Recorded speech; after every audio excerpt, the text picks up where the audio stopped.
Nzamba zana biso elongo. Alléluia. Alléluia.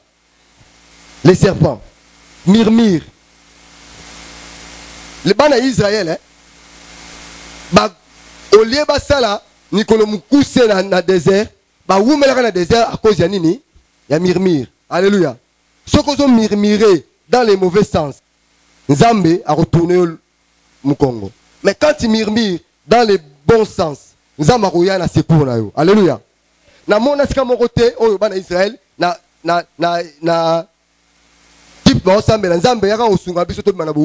non, la Bible dit Nzambe ayoka ki ba cri na bango. Amen. Hein? Ça dit que Nzambe ayoka ki ba murmure na bango. Et Dieu a envoyé son serviteur. Alléluia. Alléluia. Animal, il y a quatrième. Ils allaient chat, niaou. Alléluia, église. Alléluia. Alléluia. Bon, la limite, Oyo Bazali va répondre. Bazong ça amène à bien pas na colo. Alléluia. Alléluia. Alléluia. Merci pour la présence na yo. Bible le dit. Bazali batne sengo ba nzamba nimi bango na présence na yo. Alléluia. Et belé la journée le lo balamu kité.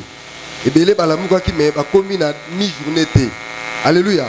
Mais yo komi na journée le lo, o komi na poko le lo, oza molongi, nzamba sali yo grâce na boye e sengeli na biso ka tozongi sa matondo et pas na nzambe wana. Amen.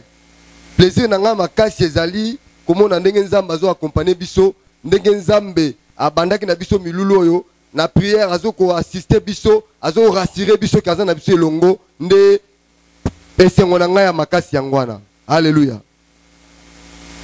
Lelo za 4e jour na biso na sepeli peto kabola maloba na nzambe na thème oyo na sous-thème oyo na ye nango na poko na mokona lelo grand thème na biso ndenge biso toyebi ezali le rétablissement et l'élargissement en Jésus-Christ. Alléluia.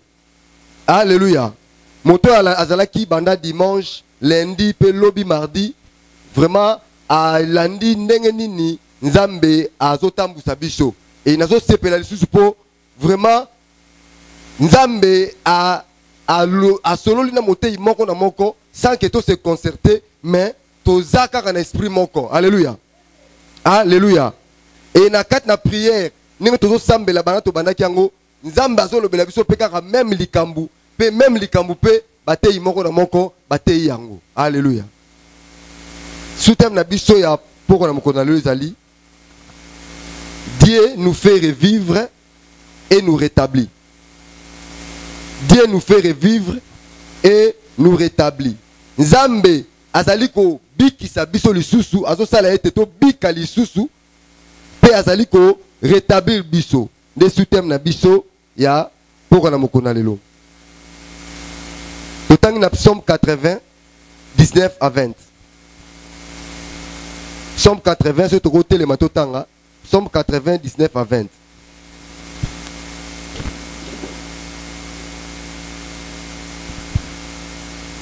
Psaume chapitre 80, le verset 20, nous lisons au nom de Jésus. 19 à 20. Le verset 19 à 20, nous lisons au nom de Jésus. Et nous ne nous éloignerons plus de toi, fais-nous revivre. Et nous invoquerons ton nom. Éternel Dieu des armées, relève-nous. Fais briller ta face et nous serons sauvés. Amen.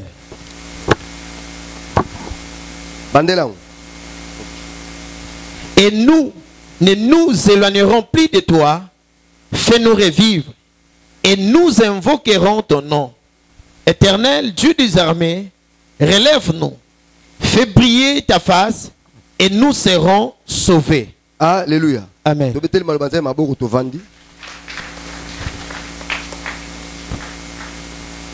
Thème nabiso ezali le rétablissement et l'élargissement en Jésus-Christ.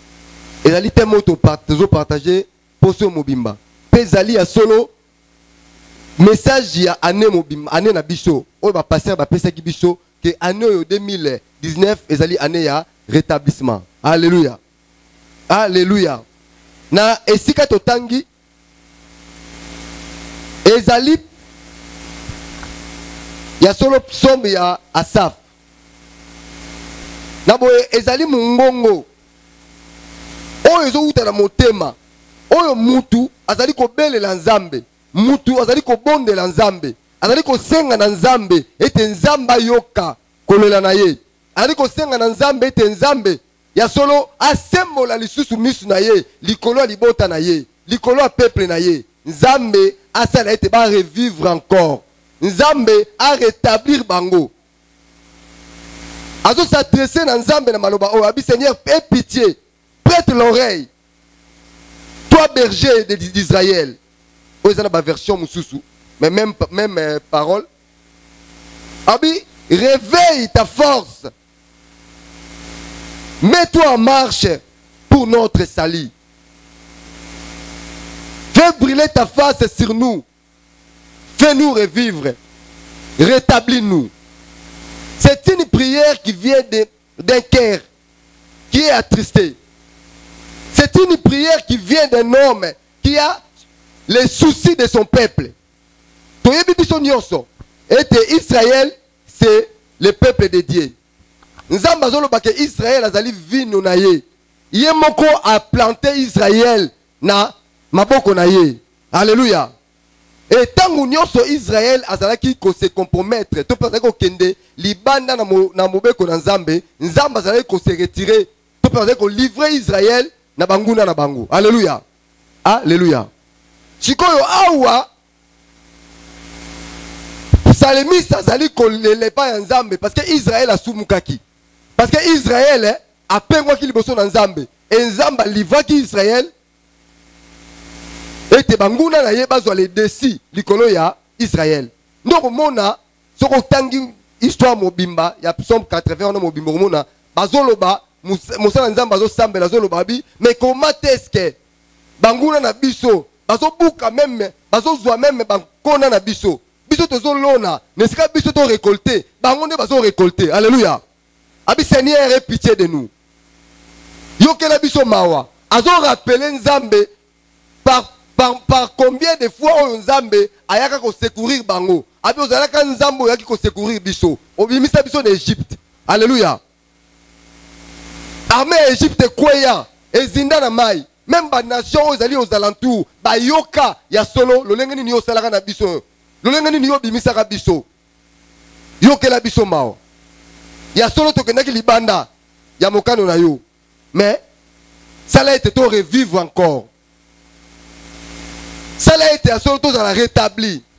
Alléluia. Alléluia. Na yebi teta musupe ezali prière na yo na toko na mokona na poko na mokona lelo. Na yebi ya solo vie na yo malamu te. Na yebi ya solo conduite na yo malamu te. Mais tant mususu na convocation oyo basal les hommes basali biso oye na poko na mokona lelo poto le latina bomo ina yo. Là où makamuzo simbate. Là où makambu etelemaki. Là où makambu ezalaki ko mona na miso batu neti makambu ekufi. Alléluia. Mais oye na kata milulu oyo po yebisa Nzambe te Seigneur fais-moi revivre encore. Oye na milulu oyo po na yebisa Nzambe Seigneur rétablis-moi. Alléluia.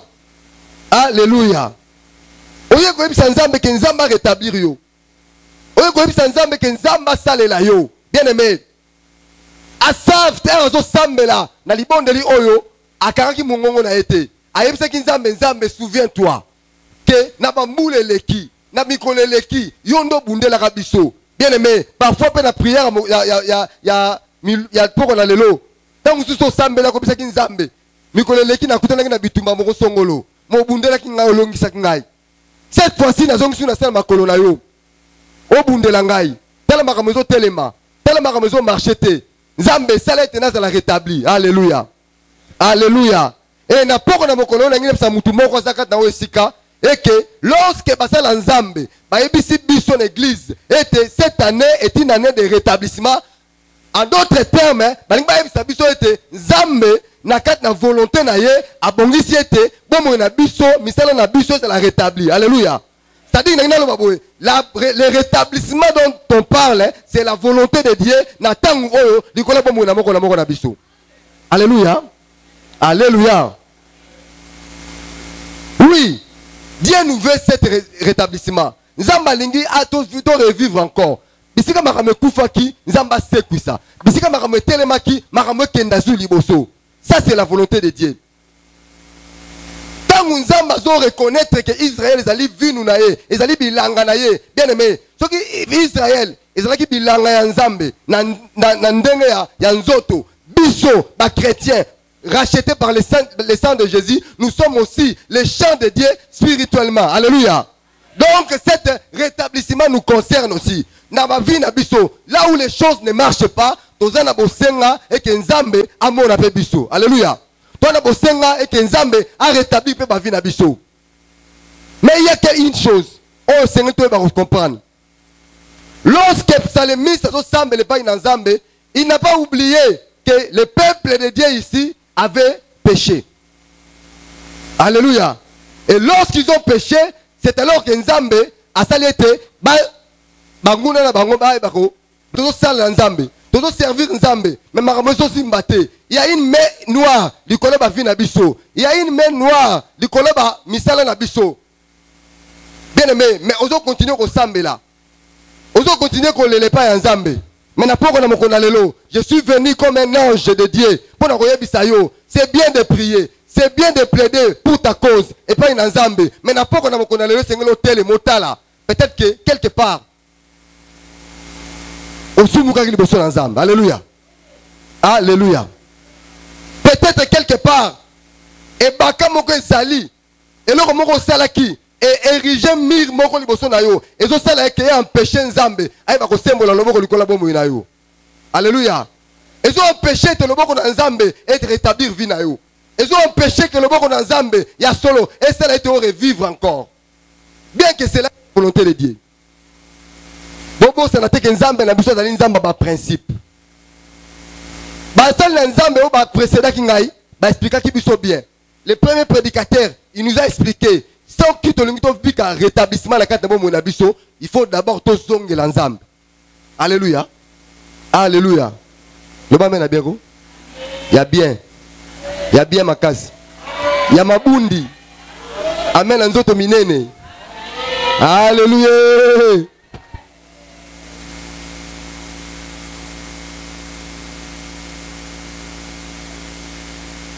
Avant qu'il n'abuse fait l'enzam. Maintenant, pour qu'on a l'élo, je ne vais pas s'attarder dans ma remotali péché. Oyo, toyebi biso nyonso. Masumu. Désobéissance. Parce que biso ba chrétien, tout le monde a un état et l'autre qui empêché Nzambe à ça la carte d'abord mon abisso et ça lui sumo to yebi. Alléluia. Alléluia. Et ça lui sumo to yebi. Pendant ma sumo to yebi wana, yango le premier prédicateur a lobé biso au premier jour, deuxième jour. Alléluia. Alors biso songe la Nzambe. Israël azaki zala ko zala frapper, so rappelle Nzambe mu Congo. Nzambe a frappé pas songe nzela. Le premier prédicateur à l'obaki, nous voulons vivre le rétablissement, mais d'abord, tozonge là, Nzambe. Alléluia. Mais les chrétiens, tobo sanaka, les petits détails. Pour nous, on a que, ils ont un biloko pamba, biloko wana, comportement wana, ba caractère wana, Nzambe atenaka nango quantité. Mozo bo sanaka, ba on yuzo négligé wana. Ne biloko zo salake, loboko Nzambe et comme de plus en plus musika na yo. Alléluia. Alléluia. Alléluia. Nous devons d'abord reconnaître nos péchés, reconnaître nos erreurs. Alléluia. Par moment, tellement nous talons la vie na yo. Pourquoi les choses ne marchent pas? Tellement nous talons la vie na yo. Est-ce qu'il y a une koïsa, est-ce qu'il y a une sumuki? Ceux qui ont moni et masumu ezate na vie na yo. Et que vous se reprochez ne leur morote oyo et me mis désobéissance moko et un péché nzamba sa na na yo. Que nous n'en talons comportement na yo. Alléluia. Alléluia. Qui n'est pas le caractère na yo. Et zali na chef ya ba chrétien. On va saler l'ensemble qui se disent bazo bang l'ensemble et bazali ko c'est-à-dire que ko cultiver ba caractère moko oyo na kati na bomo na bango et zali ko kimisa nzambe liboso na bango. Alléluia. Alléluia. Voilà pourquoi Yambo, on lui copie un rétablissement na bomo na yo, makambo yo négligeaka. Ba caractère yo kolisi na bomo na yo. Oyo kolisi na vie na yo. Oto kolisi na église na biso. Oto négligeaka. Nangi na poko na lona ebisa yo, eza ba caractère oyo photo luka eza la transformer. O photo luka to se débarrasser na yango parce que yango pe ils ont empêché le boko nzambe et ça la ke te ba koza la rétablir. Alléluia. Alléluia. Nazo zwa quelques caractères. Oyo ezingi bomo na biso. O sengi to ba ko se débarrasser na yango. Pour bika rétablissement na vie na biso. Quand nous avons quelques caractères wana nazoko balise yango na quelques caractères on a remarqué na ba quelques animaux oyo yopo yebi. Ba caractère wana eza na kat na banyama wana mais eza pe na kat na biso. Alléluia. Alléluia. Landanga bien. Caractère ya liboso na ngi la caractère ya cochon. Cochon. On va venir ngoulou. Alléluia. Cochon ngoulou. D'abord, c'est un animal que l'on n'aime pas. Que l'on n'aime pas admirer. On ngoulou batebele, balingami pe koliaye, car pour la koliaye. Misu pe balinga koliaye ngoulou te. Mais misusu, balinga ngoulou, car aliaye, ma olinga kozela pe mena ngoulou te. Alinga boko la ngoulou te. Alléluia. Ngoulou, pepe cochon, azani yamao a se plaindre pas en pam. Allez la pas en pam. Azani yamao azala jamais content. Jamais ngoulou azala content. Azala jamais satisfait. Alléluia. Azala jamais satisfait. C'est un animal qui est mal propre. Alléluia. Un animal qui est mal propre. Alingi toujours ko grogner, hein? Ko bête ba cri na yo wana. Ali ko bête toujours ba cri na yo wana. C'est ça, moi, caractère, on a remarqué par Yangoulou. Maintenant, ma caractère, on a remarqué par Yangoulou. Nathalie, ce qu'on a vu, on a chrétien, on a remarqué que cet animal qui est mal propre, cet animal qui n'est pas toujours content, cet animal qui se plaint toujours, ma caractère, ma comportement, et ils allaient se retrouver dans le biseau chrétien. Alléluia. Alléluia. Et ils se retrouver dans le biseau chrétien. On remonte à Moussali Nazambe. On remonte à un chrétien, un servant de Dieu, un serviteur de Dieu, un enfant de Dieu. Oh, azo sambe l'ensemble. Azo ya chaque jour dans quatre églises. Mais azali ko cultiver un tel comportement dans quatre nabo inaye. Alléluia. Alléluia. On remonte à un chrétien, oyo azali ko sale l'ensemble, mais qui manque la vie de sainteté. Alléluia. Qui est mal propre. Un cochon, c'est un animal qui est mal propre. Ata bo sokolié sikoyo, bo sokolié bo kangiye. Moko, c'est pour ça qui dit bah, signé katani, akenega ko na kat na poto poto. Alléluia. Alléluia. C'est de tels comportements que biso ba chrétiens nous aimerons cultiver na kat na bomo na biso. Et de tels comportements, ils ont empêché que le boko nzambe et rétabli ba vie na biso. Est-ce que nous amène à bien? Alléluia. Alléluia. Les chrétiens veulent cultiver, c'est-à-dire que cette attitude-là, de faire un retour à l'ancienne vie, un retour au péché déjà abandonné. Alléluia. Ngoulou, alors là, moi, oyo asalia kibiloko à Santi. Et par moment, à Zongi Soussou, allier les mêmes aliments. Alléluia. Alléluia.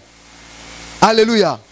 Mais biso ba chrétien, attitude oyo, ba caractère oyo, ezo oumela na kati na ba vie na biso. Bien aimé, oko sambe la butu moyi, oko luka lobo kwa nzambe. Aussi longtemps, nous allons cultiver ces caractères na kati na ba vie na biso, la main de Dieu s'éloignera toujours.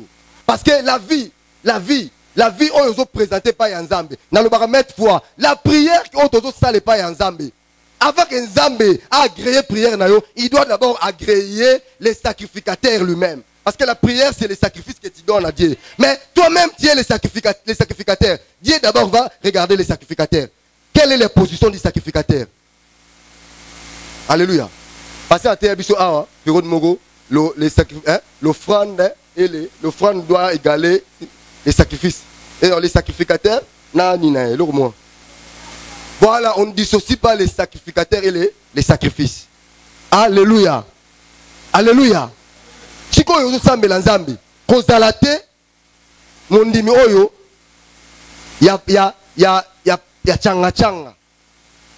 Il faut to bima na kati na view manque ya sainteté. Il faut to bima na kati na view masumo to stotika wana. Ozongela kango kaka, ozongela kango kaka. J'avais suivi un prédicateur mon ami, na nanda qui eska za koteya. Ateya alobi lo komona sepela ki na ngobi, ba na classe ba mataka na gardienne.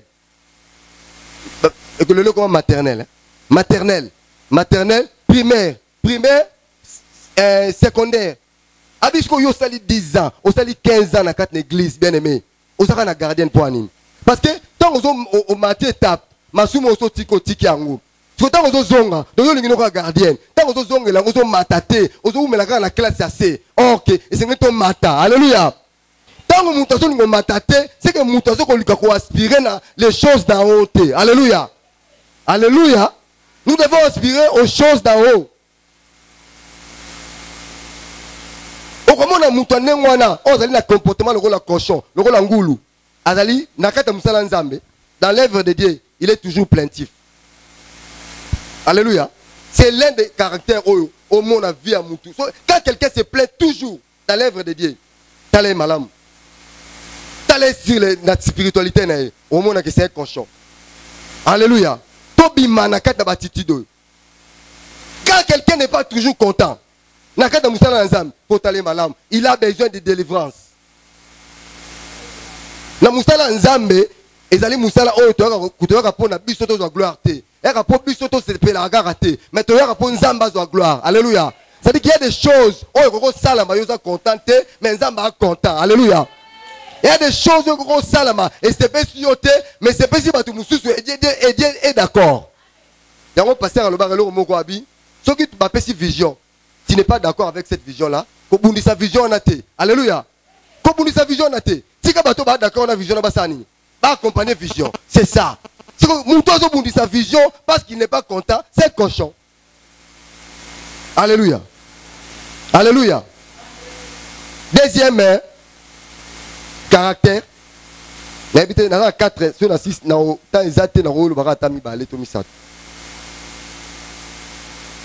Animal musu na zue da paon. Bobi paon. Hein? Paon aza loko la. Aza na famille ya ba soso, ba ndeke, tout ça. Parce que paon aza na munene. Aza munene, mulai. Aza na ba nzoto ne kitoko. Aza na ba fleur, ba plume ya milai. Aza na ba couleur ebele. Ah na mutu na ya aza na mwa réglette moko boye. Ya kitoko, c'est-à-dire elle est aza kitoko. Paon wana. Ana kitoko. So a beti cri. C'est-à-dire qu'il a beti la cri moko et beti la lokola sonnette. Cri moko qui n'a makasi. Paon. Azana ba plume ya milai makasi. Ana misu kitoko. Bien aimé. Ezana batu oyo nzambe apesa bango kitoko. Alléluia. Alléluia. Kat na biso na batu nzambe asala bango kitoko. Kat na biso na batu nzamba pamboli. Kat na biso nzamba azana batu apesi bango ba position malamu. Mais il se fait que na kitoko nzamba pesio, na ba position malamu nzamba pesio, batu ba kwei na kat na piège ya orgueil. Alléluia. Alléluia. Batu ba kwei na kat na piège ya orgueil. Les parents azana orgueil, parents sont au tambola en orgueil.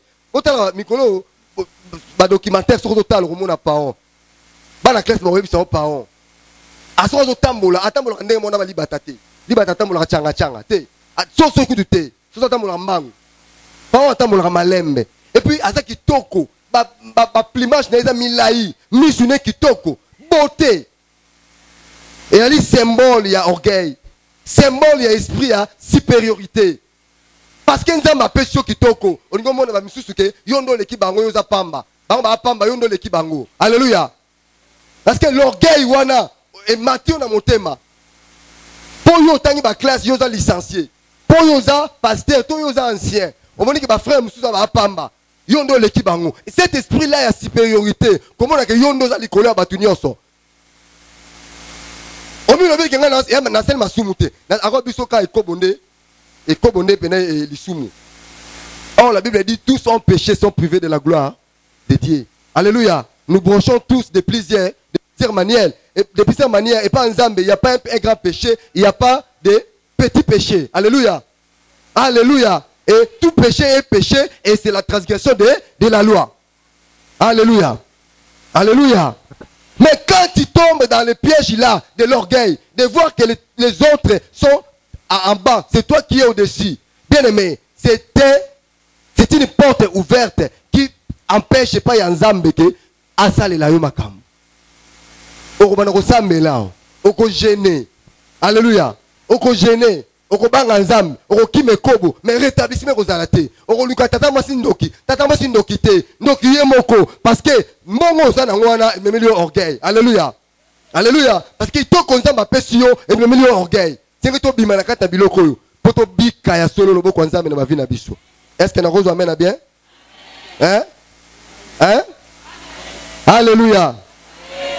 Les moi, ngai.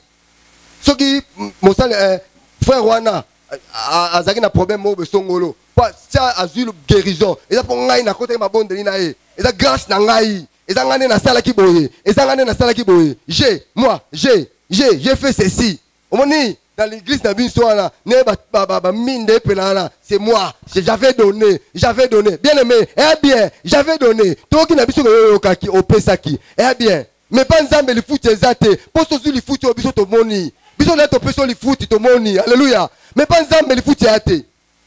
Alléluia. J'ai fait ceci, j'ai fait cela. C'est bien. Li futi, faut to moni yango déjà. Et sili. Yango moni nzambe abi soko pesi que la main donne la main droite et la main gauche ça nini et yebate. Au moins si on a bien mike wana biso kutu wana bilo pamba. Oh biloko ekangi biso nde yango wana. Alléluia. L'orgueil est bon maka. Bible le na biso que Dieu résiste na 1 Pierre 5 à 6. Et le que Tomi qui tisenasi loboko ya nani ya Nzambe. Dieu résiste aux orgueilleux et fait grâce aux humbles. Le diable oh azalaki na beauté, Nzamba kelaki diable na beauté. Azalaki kotambola likolo ba étoile étincelante. Alléluia. Les diables, auto chassaka. Nzamba kelaki na beauté ya kosakana te. Hein? Azotambola likolo ba étoile étincelante. Soko Nzamba azoloba abiyo mi matakiti. Omi lobelaki kati na yo ke je monterai. Na kovanda likolo ya ba étoile ya Nzambe. Ngana Nzambe tokokokana. Alléluia. Nzamba abisiko na rejeté yo, na bwaki yo parce que ton cœur est élevé. Orgueil et mataki. L'orgueil empêche la main de Dieu de nous rétablir. Alléluia. L'orgueil empêche la main de Dieu de nous faire revivre. Or, le rétablissement est la volonté de Dieu. Ce qui est au bima la carte de comportement, de caractère, et qu'on empêche le bon Nzambe, et ça la carte de bon biso. Alléluia. Le bas mène à bien de coup. Animal a mis ça tous c'est les serpents. Les serpents. La Genèse 3, verset 1, au monde à Bible, les serpents étaient l'animal le plus risé du jardin.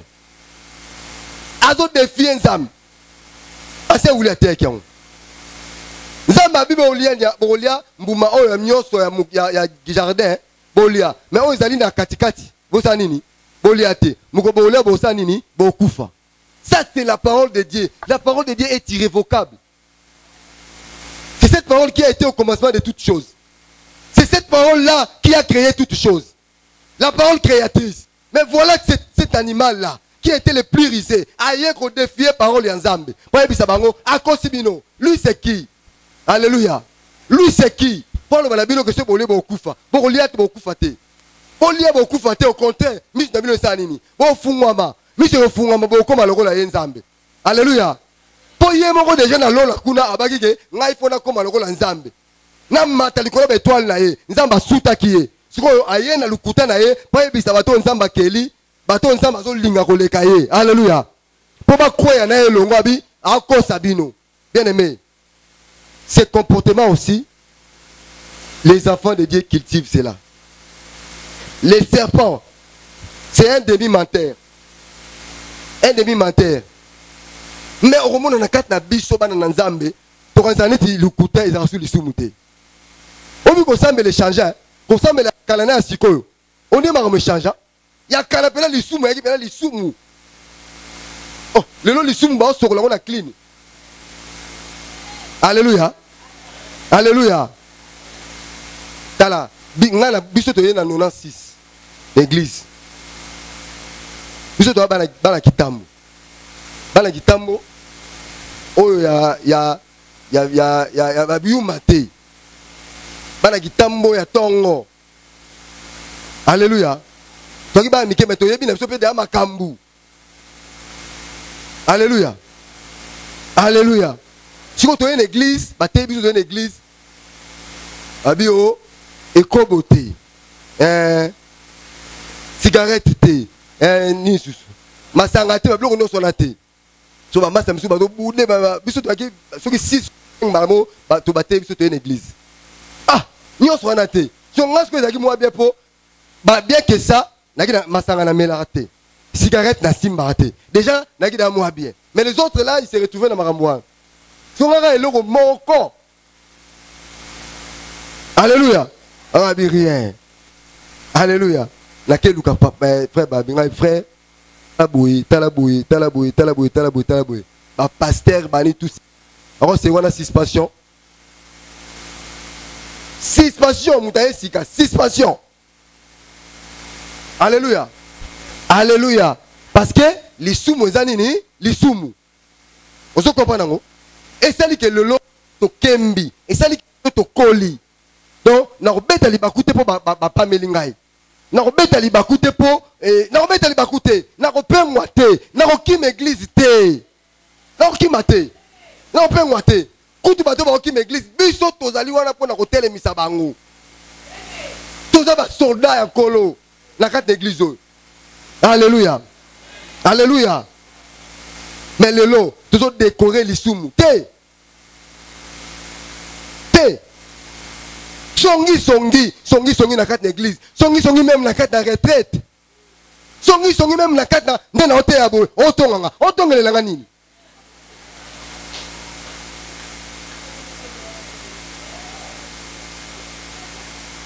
Est-ce que Nebo Zalia, nan boyo kate ba moté a ole balika mobe kuna batongi. Na okate. Alléluia. On est assis à la makasi. Moi, je vais monter à zone, je vais appeler. Oh, ben, on dit en côté. Oh, ben, on dit en côté. Moussoukuna, oh, maramazolo, va penser à tes arrêtés. Et ça lia ouah. Non, bien aimé. Ce sont des choses. Et puis, on ressemble ensemble. N'a qu'à l'église ensemble. Bien aimé. Anani, Anna Safira. Bas, kosa, moli mon ensemble. Et puis, nous, comme ça, on va kosa, pour la biloko, yanzambe, biloko église, biloko na bango moko. Mais nzamba frappa ki bango. Bien aimé, awa, eza esika oyo yaro saranate. Esika oyo yaro tongate, bien aimé. Eza esika ya comérage te. Awa, ezali temple na nzambe. Nzamba lobaki votre église, c'est mon église. Awa eza église yankolo. Abaki awa eza hôpital. Nzamba abaki eza hôpital. C'est-à-dire hôpital car pour na bato malade te sozo bela nde oye basambeli pona te hôpital les ont englobé nyonso hôpital pour na ba chômeur ça dit que muto aza chômeur hein maladie na ye ezaki chômeur donc guérison na eza musala alléluia azongo awa alléluia muto aza na problème ya kobota awa nda kozwa yango muto na problème voyage awa kozwa yango est-ce que ba témoignage yo kana nte alléluia so dit que awa ezesika osakana te. Ah oui, est-ce qu'on s'arrête? Ah oui, tu as une solution. Il n'y a pas de rebelle. Bah témoignage est belé tout le monde dans la TV. Oh, bah pasteur bah l'église dans la TV. Là, monsieur bah l'église, pasteur mon papier qui là. Oui, papier qui là. Après un canne moro, Nathan a bien ah ça, non on comme pasteur oh le bah témoignage moro, il y a pas bazo l'église ça. Mais biso de maboko na biso na par la grâce de Dieu ba témoignage oh ya solo et salima dans l'église. Alléluia. Alléluia. Ba témoignage ya solo et salima. Na maboko ba frère, na maboko ba ancien, na maboko ba pasteur, ba témoignage ya grave et salama. Je me souviens un jour. Na lagi na piaka, même bon futanda ko ezati. Une femme d'un pasteur à Beninga. Abinanga abiaka na ye abisinga indoto abi ndoto na loti na loti na musala babaki nga mbasu siko na tongo na olamuka kana na kisi lokolo kana mbetu boye lokola liboso kaka ya mibale kiti na tambola boye na komo boate mamona ki nete lokolo ekotinga na lokolo. Alléluia, alléluia. Son mari c'est un pasteur impuissant. Dieu l'utilise puissamment dans le miracle. Abenga bi bato sambela. Na lobi na ebisie boye abi nzamba ebisaka biso. Ke ni na bisika sto kotambola na kombo na ye. Problème sto kutana na ngo na kombo na ye. Nzambe wana osani na opepe biso solution. Nazo croire na maloba nzamba lobaki. Nabi je vais prier pour vous 3 fois. So na simbika lokolo wana na sambeli na oloba kaka na bebisi misala wana na longoli malade wana ezonga sike wuti pe protection nzambe esili. Premier jour na sambeli, deuxième jour na sambeli, troisième jour j'ai pris, j'ai amené les frères Pila tokei to sambeli esili. Lobi na tongo maman pasteur à la mouka kiti lokola liboso normal akiti lokola mi balé normal ti mba se mona na te. Alléluia, alléluia. Mba se bimate bonjour wana na pasteur te menalera dim nem sa pasteur Evan na siso na maniema abenga nga bela yaka na yebo dim na ye na zui apesi ngai nzamba za na biso elongo. Alléluia, alléluia. Les serpents murmure. Le bana Israël ba au lieu basala nikolo mukuse na désert ba wumela na désert à cause ya nini ya murmure. Alléluia.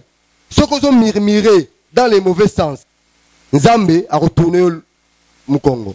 Mais quand il murmure dans les bons sens Nzambe a na secours na yo. Alléluia. Na mona sika mokote oyo bana Israël na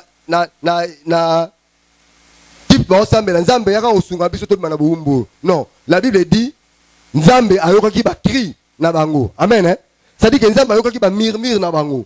Et Dieu a envoyé son serviteur. Alléluia. Alléluia.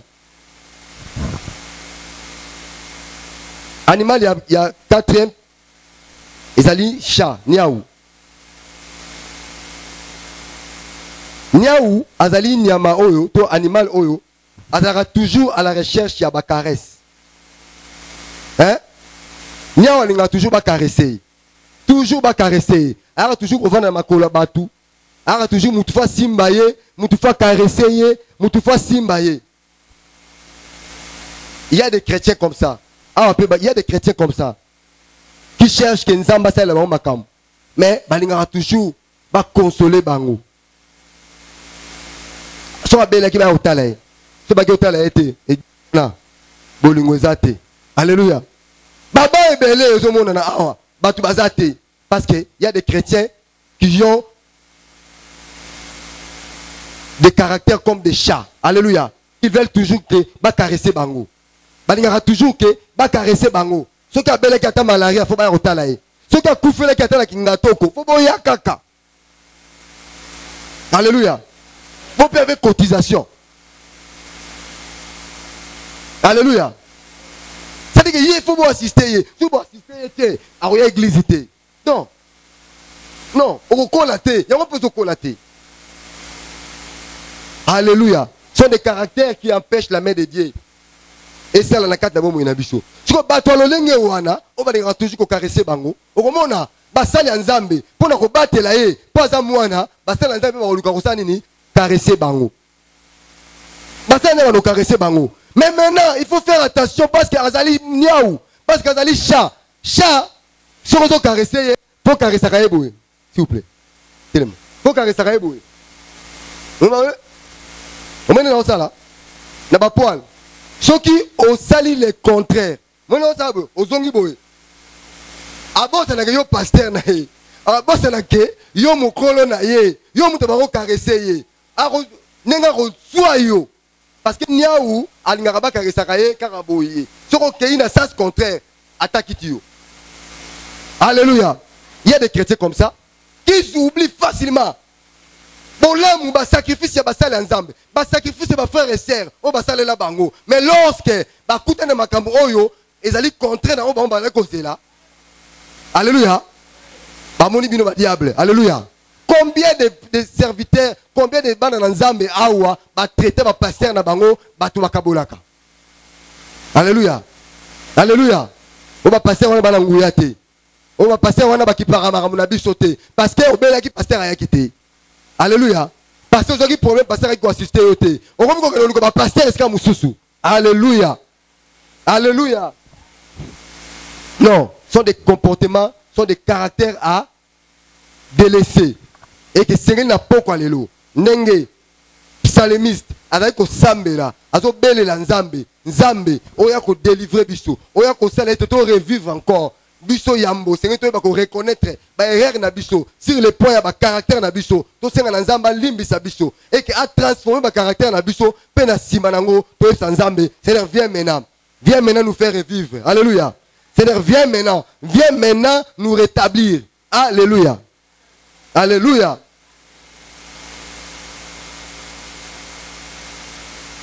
Et puis, ils cherchent toujours leurs propres intérêts. Et ils sont des hypocrites. Il y a des hypocrites et belés dans quatre églises. Alléluia. Alléluia. Alléluia. Les tombeaux blanchis. Na miso basala nzambe ozomona na yo mosantu. Na miso basala nzambe ozomona na yo nde ozo banga nzambe, yo nde ozo sala la nzambe. Nzokone na kati na yo misala mabe tondi, na kati na yo kindoke tondi. Musala nzambe ozo souffrir, l'évangile souffre. Tu es parmi bateau bazo bundisa musala nzambe. Tu es parmi bateau bazo lancer ba flèche et pas basala nzambe. Alléluia. Alléluia. Mais un jour, beaucoup de gens dans l'église. Alléluia. Un jour, beaucoup de gens dans l'église. Oh, alobaka, était les séjours de mort ne prévendront point contre mon église. Alléluia. Alléluia. Bimana kata hypocrisie wana.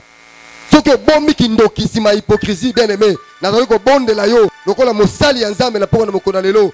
Bongwada luka la nzambe ba bonde la pona yo. Alléluia. Et puis dans ce senga yo bien aimé, ce qu'on zali awa, ozo la kisa hypocrisie et que la carte na yo kindoki zali. Bien aimé, kokota na ngosu na carte d'église te. Ce qu'on dit kotika na nuté, bonde lio kokota na ngote. Je suis sérieux. Ce qu'on dit kotika na nuté, ozo combattre musala nzambe, ozo combattre misala bana na nzambe, babo ngate. Tozo sambela, ton a souci église fungwama, église kenda liboso, bozo empêcher bana na nzambe, ba ya ba église, soki ba ye, ba kotiawa, ba lemba, ba bima, ba zonga ko kota suda kindokia te. Soki koti suda kindokia, okuta na nzambe. Alléluia. Alléluia. Vomi otika ngo libanda. Alléluia. Vomi otika ngo libanda. Église wumeli, ngai na bengisa ba camarade na ngai belé na église. Bakenda. Bakenda, bakenda ponani. Bakenda ponani. Bakenda ponani. Camarade musu akenda pa monaki strade na biso toki nango na nini? Na Tanganyika etengama ezaki na libulu mo na kati. Abi église mbino batera bien. Mais libulu ezali kuna liboso wana pena mo ete. Musu akenda ale batera bien mais baba na bino. Baba na bino. Nzamba sungi biso tala strade bongi. Nzamba sungi biso tala bakiti na obengisa bango ba oyali sute. Parce misala mabe ezo boya batu ba kota la carte d'église. Cette église appartient à Dieu. Alléluia. Alléluia. Alléluia. Oyebi Nzambe tala. Ma génération est kebele, n'est-ce pas? Alléluia. Mais si vous avez un sentiment, vous avez un sentiment, vous avez une génération, bayoki, mais là, il y a encore l'église, peut-être que les cas, la génération, c'est les cas. Alléluia. Alléluia. Il y a un moment où il y a un bon côté. Le reste est fait bâtir à l'église à Kitambu.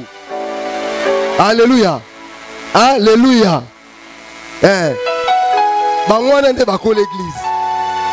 Amen. Hein? Bangwana nde bako l'église. Biso yo no vano toza bako l'église. Avant to ling église na biso.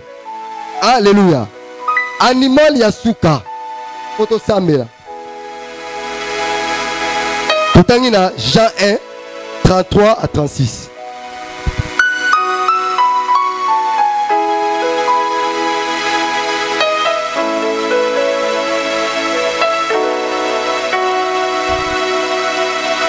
Jean chapitre 1, le verset 33-36, nous lisons au nom de Jésus.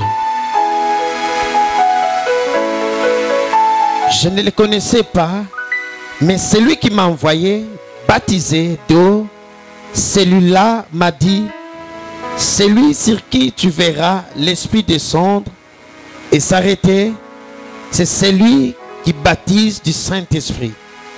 Et j'ai vu et j'ai rendu témoignage qu'il est le Fils de Dieu. Le lendemain, Jean était encore là avec 2 de ses disciples et ayant regardé Jésus qui passait, il dit, voilà l'agneau de Dieu. Alléluia. Amen. Alléluia. Jean-Baptiste c'est Azolo Babu. Abi, avant de ba disciple na ye. Azo expliquer ba disciple na ye, musala oyo azalaki tango asisi ko batisa batu. Abi, na batisi batu. Batu bele ba batisami. Mais parmi batu bazali ko batisama, moko ayaki. Mais mutongo ayaki ngana yebaki ete. Na yebaki ete. Mais molimo na Nzambe yebisi ngai. Kati na batu bakoleka wana. Mais na mutu oyo komona molimo na Nzambe kokita likolo na ye na forme ya colombe ye wana nde. Alléluia. Ye wana nde motinda miongana na poni. Alléluia. Et azo solo na ba disciple na ye, il parlait de Jésus. Directement amoni Jésus azoleka. Tant amoni Jésus azoleka la nanga bien. Fallait que ça ba disciple na ye. Tala muto na obete la bino li solo Jésus ango ye wapi ye wana. Alléluia.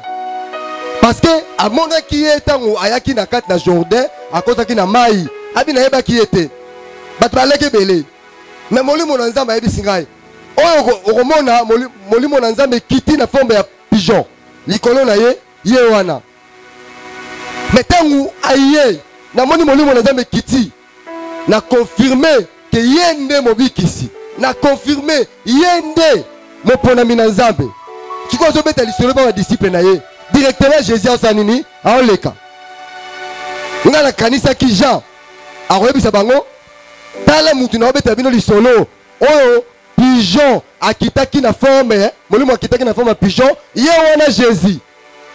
Mais Jean amoni Jésus azoleka atali ba disciple tanga balusu miso atala susu mutu azoleka amoni les mêmes personnes, la même personne te. Mais c'est là, j'ai amoni agneau. Alléluia. Alléluia.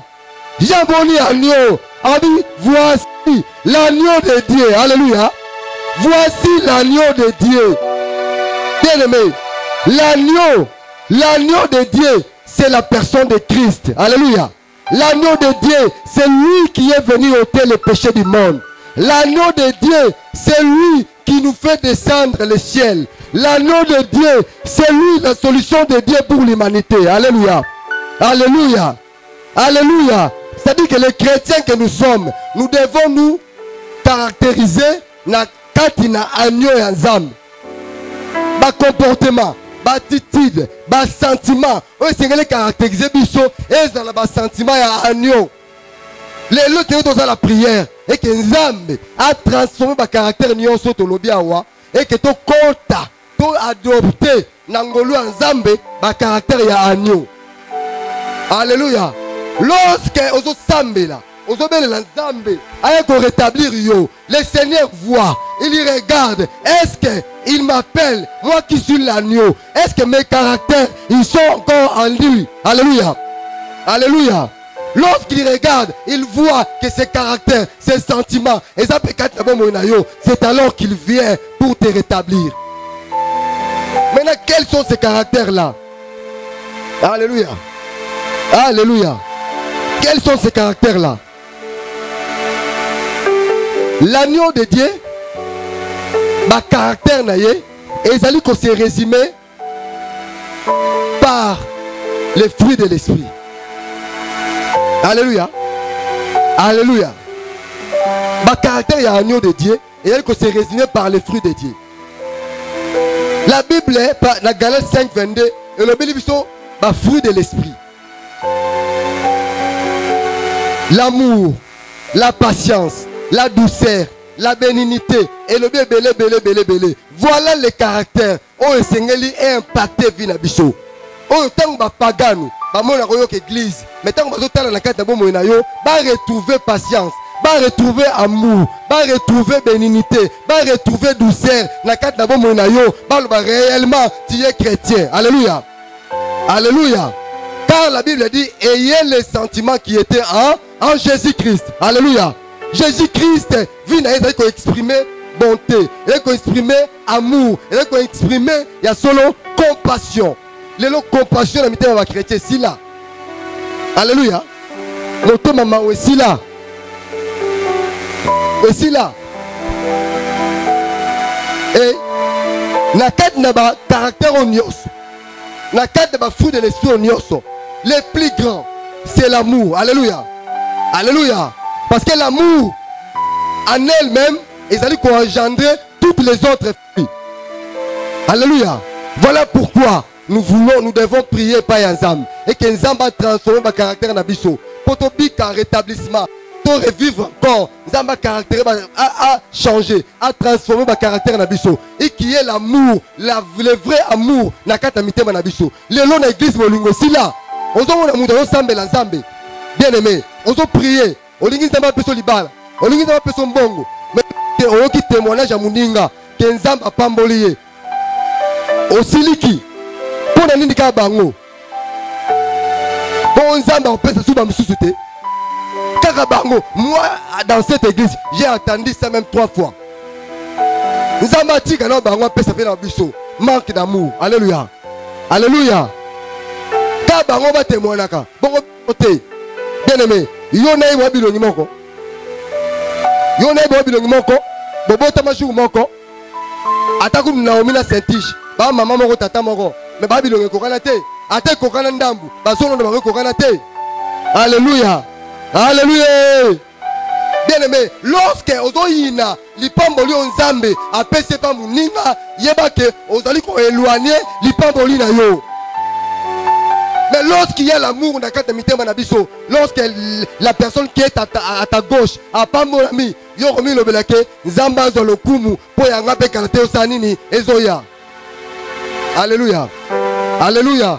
Lorsque ma caractère oyo, il y a un agneau de Dieu et qu'on vend dans la carte mitema na biso, mais ceux qui t'ont telemi, to sameli pa nzambe, nzamba rétabli biso, to komona le mot nzambe na carte bomo na biso. Alléluia.